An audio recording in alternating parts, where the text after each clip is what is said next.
Hi, my name is Jordyn Fitch, and I'm the Community Engagement Producer at CATV. Hi, my name's Ian. I'm a student of Government and Geography at Dartmouth College. So today we wanted to share with you just a couple of quotes that we found that I feel like really resonated with just things that we're thinking about and the things that we, value in this world. But before we get into those, I felt it relevant to mention I'm the person who edited together all of these readings of MLK quotes by our incredible community members, whom I'm so thankful that they've lent us their voices. But one of the resounding messages that I got when I was looking at all of these side by side is that the words that MLK spoke, in 1960s, is just as ever relevant today, if not even more relevant, which is kind of incredible, but really is more alarming and just kind of accentuates the fact that the work that MLK was doing is just nowhere near done, and that it's up to us to, actively choose to continue it every single day. Yeah. I'm going to start off with an excerpt from Dr. Martin Luther King Jr.'s speech to the Southern Christian Leadership Conference in 1967 titled, "Where Do We Go From Here?" And it goes, "The movement must address itself to the question of restructuring the whole of American society.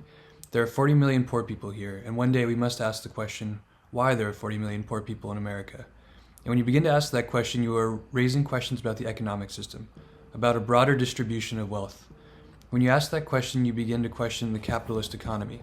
And I'm simply saying that the more and more we've got to begin to ask questions about the whole society. We are called upon to help the discouraged beggars in life's marketplace. But one day we must come to see that an edifice which produces beggars needs restructuring.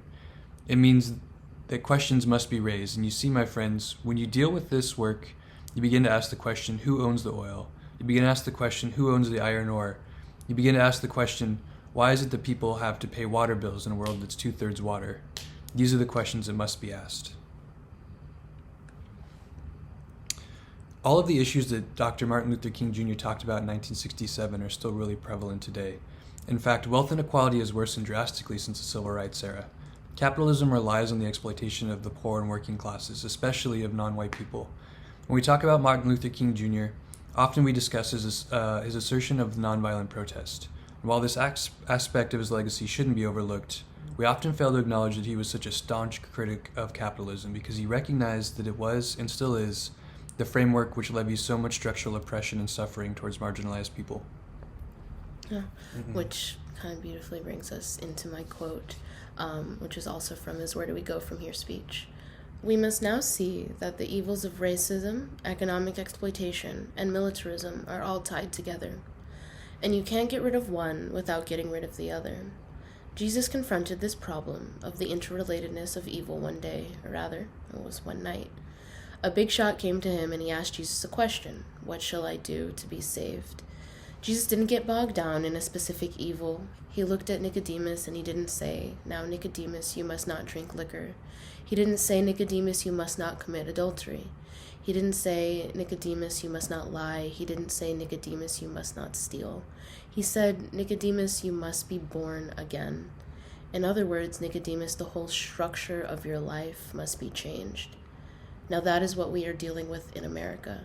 Somebody must say to America, 'America, if you have contempt for life, if you exploit human beings by seeing them as less than human, if you will treat human beings as a means to an end, you thingify those human beings. And if you will thingify persons, you will exploit them economically. And if you will exploit persons economically, you will abuse your military power to protect your economic investments and your economic exploitations.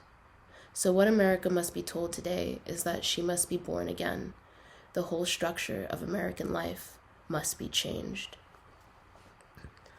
And I also just want to share one more quote that really resonated with me. "We are assembled here together today with common problems, bringing together ethnic groups that may not have been together in this type of meeting in the past. I know I haven't been in a meeting like this, and it has been one of my dreams that we would come together and realize our common problems.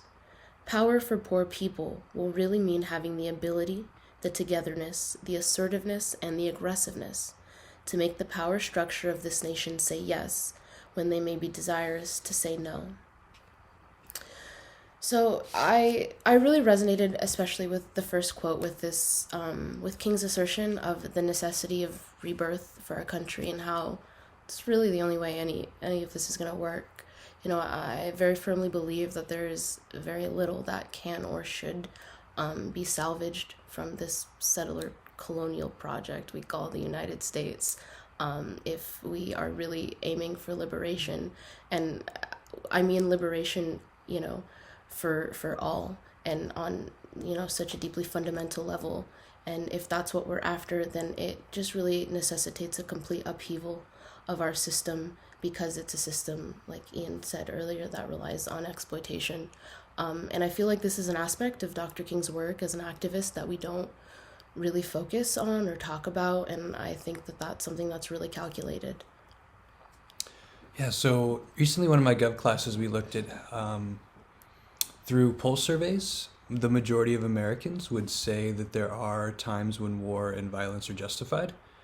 But most of the most celebrated and venerated figures in American history have been pacifists. And it's my opinion, I think this is really constructed in that the way that our education system is designed, that these the social justice leaders are put on this pedestal for being nonviolent and encouraging their followers not to use violence as an end. And I think that's really intentionally constructed, like Jordyn said. Yeah, and, you know, while MLK preached nonviolence, there were many contemporaries of his time, people before and people after him, who, you know, quite frankly would disagree. And I think it's just as important on this day to think really critically about why Martin Luther King has been far more of an accepted figure, or somehow more palatable, you know, than others like, you know, Fred Hampton, who not only preached but practiced many of the things that MLK himself valued. That second quote that I read about, you know, poor people needing to band together to make things done. I mean, that was what Fred Hampton was about.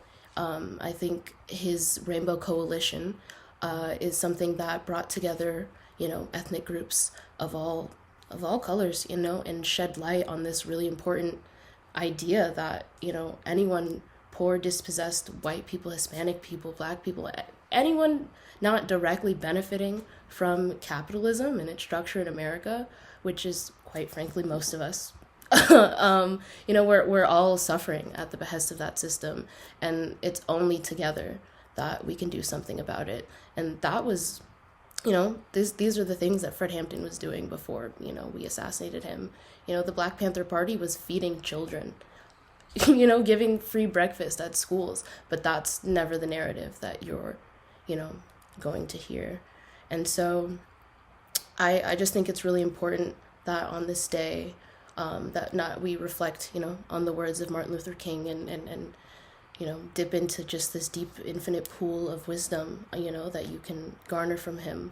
But I think it's also, you know, just as important to think about, you know, the words of all the other incredibly influential Black figures throughout American history who have ostensibly been silenced because we weren't ready or didn't like, you know, what they had to say. Do you have anything else you want to share? No, I think I'm good. Oh, well, happy Martin Luther King Day, everybody.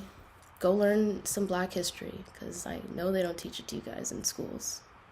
Stay warm.